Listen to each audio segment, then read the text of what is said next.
No doubt many will say that we stand here to prove those gloomy Victorians wrong. But do we?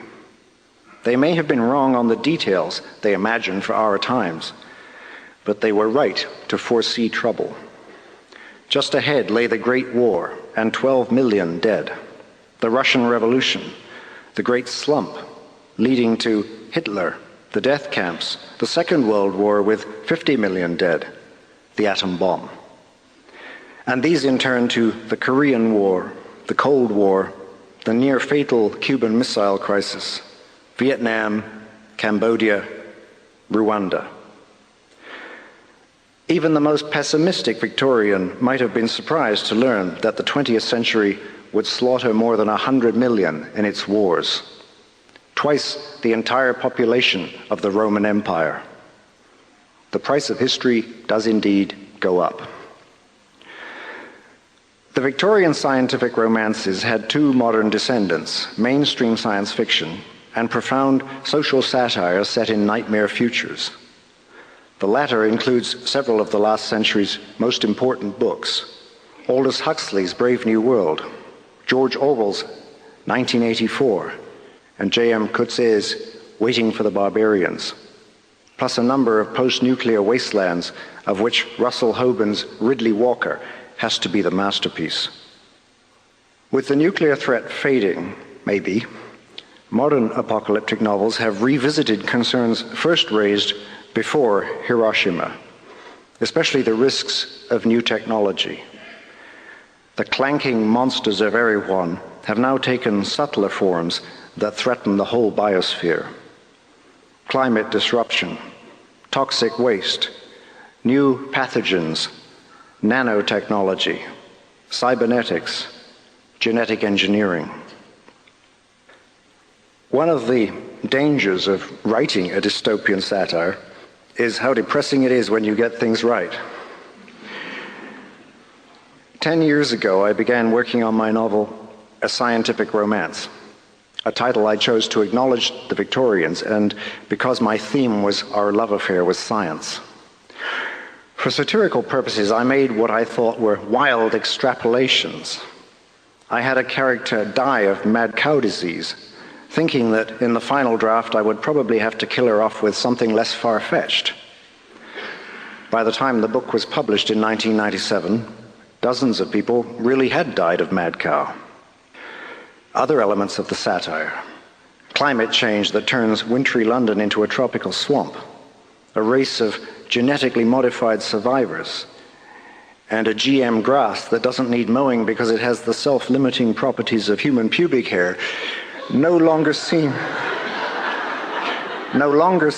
quite the funhouse mirrors they were when I began. And just a few months ago, something more specific came to haunt me. In the jungly ruins of London, my protagonist finds a street blocked off and buildings fortified with concrete slabs. And here he deduces an embattled British government must have spent its final days in the 2030s. Earlier this year, I read in the Globe and Mail that Tony Blair's government is planning to surround the Houses of Parliament with a 15-foot concrete wall and razor wire. I don't want to be a prophet, and I certainly don't claim to be. It doesn't take Nostradamus to foresee that walls will go up in times of crisis, though the thickest walls are in the mind. A telling feature of the real mad cow disaster was how long the British government did nothing except hope for the best. In her recent dystopia, Oryx and Crake, which concentrates on biotechnology, Margaret Atwood also portrays the collapse of civilization in the near future. One of her characters asks, "As a species, we're doomed by hope, then?" By hope? Well, yes. Hope drives us to invent new fixes for old messes, which in turn create ever more dangerous messes. Hope elects the politician with the biggest empty promise. Hope, like greed, fuels the engine of capitalism. John Steinbeck once said that socialism never took root in America because the poor see themselves not as an exploited proletariat, but as temporarily embarrassed millionaires.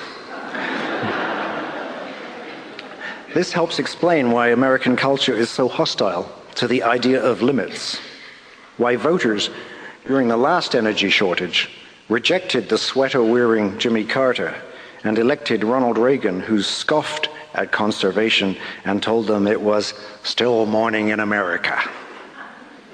Nowhere does the myth of progress have more fervent believers.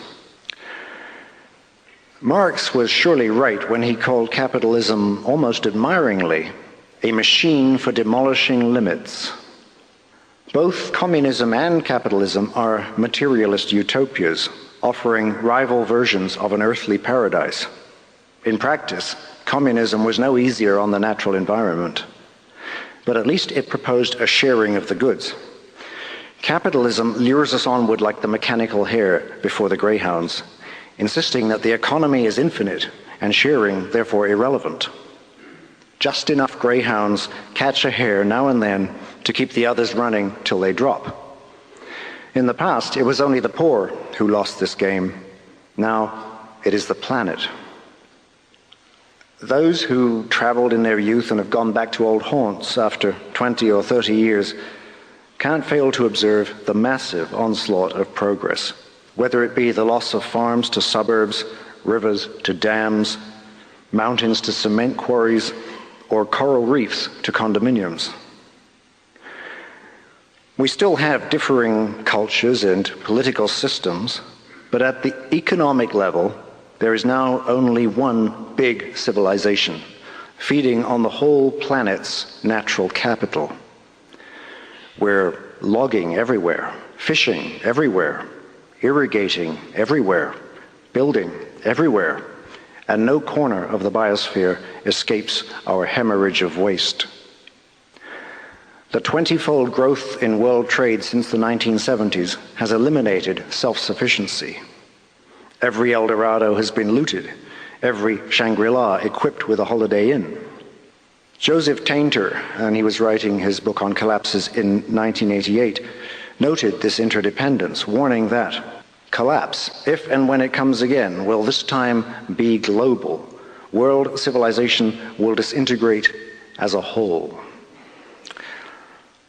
Experts in a range of fields have begun to see the same closing door of opportunity, begun to warn that these years may be the last when civilization still has the wealth and political cohesion to steer itself towards caution, conservation, and social justice. About 12 years ago, just before the Rio Environmental Summit that led to the Kyoto Protocol on climate change, more than half the world's Nobel laureates warned that we might have only a decade or so left to make our system sustainable. Now, in a report unsuccessfully hushed up by the Bush administration, the Pentagon, hardly a nest of tree huggers, is predicting worldwide famine, anarchy, and warfare within a generation should climate change fulfill the more severe projections. And in his 2003 book, Our Final Century, Martin Rees of Cambridge University, Astronomer Royal and former president of the British Association for the Advancement of Science, concludes, "The odds are no better than 50-50 that our present civilization will survive to the end of the present century unless all nations adopt low-risk and sustainable policies."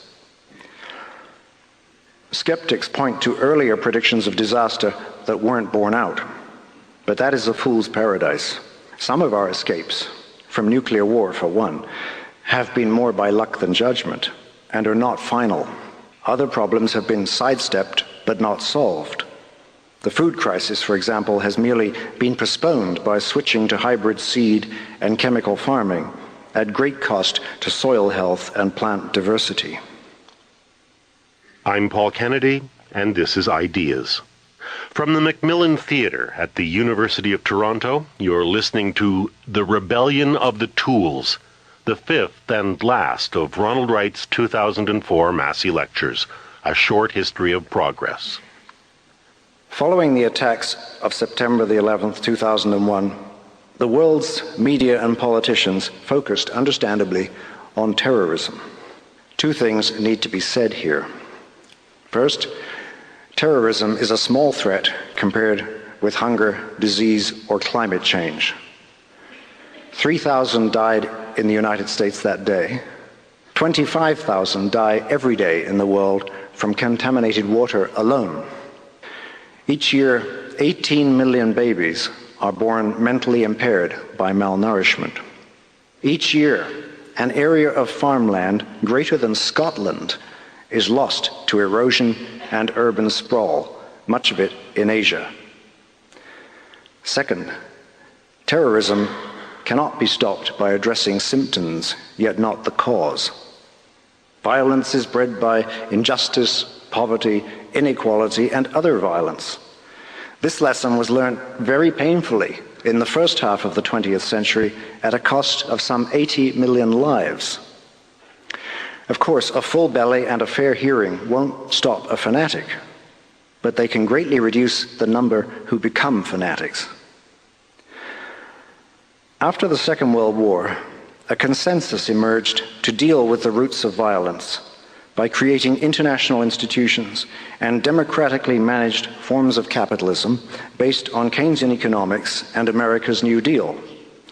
This policy, though far from perfect, succeeded in Europe, Japan, and some parts of the Third World. Remember when we spoke not of a war on terror, but of a war on want. To undermine that post-war consensus and return to archaic political patterns is to walk back into the bloody past. Yet that is what the new right has achieved since the late 1970s, rewrapping old ideas as new and using them to transfer the levers of power from elected governments to unelected corporations. A project sold as tax cutting and deregulation by the right's courtiers in the media, of which Canada certainly has its share. The conceit of laissez-faire economics, that if you let the horses guzzle enough oats, something will go through for the sparrows. That was John Kenneth Galbraith, not me. Has been tried many times and has failed many times, leaving ruin and social wreckage. Taxes in most countries have not, in fact, been lowered. They were merely shifted down the income pyramid and diverted from aid and social programs towards military and corporate ones. The great American judge Oliver Wendell Holmes once said, "I don't mind paying taxes. They buy me civilization." Public confidence in a basic social safety net is essential for lowering birth rates in poor nations and for a decent society in all nations. The removal of that confidence has set off a free-for-all that is stripping the earth. The revolt against redistribution is killing our future. During the 20th century, as I noted earlier in these talks, the world's population multiplied by 4 and the economy by more than 40. If the promise of modernity was even treading water, in other words, if the gap between rich and poor had stayed proportionally the same as it was when Queen Victoria died, all human beings would be 10 times better off. Yet the number in abject poverty today is as great as all mankind in 1901. By the end of the 20th century, the world's 3 richest individuals, all of whom happen to be Americans, had a combined net wealth greater than that of the poorest 48 countries. In 1998, the United Nations calculated that $40 billion spent carefully could provide clean water, sanitation, and other basic needs for the poorest on earth. The figure may be optimistic, and it may have grown in the past 6 years, but it's still considerably less than the funds already set aside for the wasteful fantasy of a missile shield that won't work, isn't needed, yet could provoke a new arms race and the militarization of space.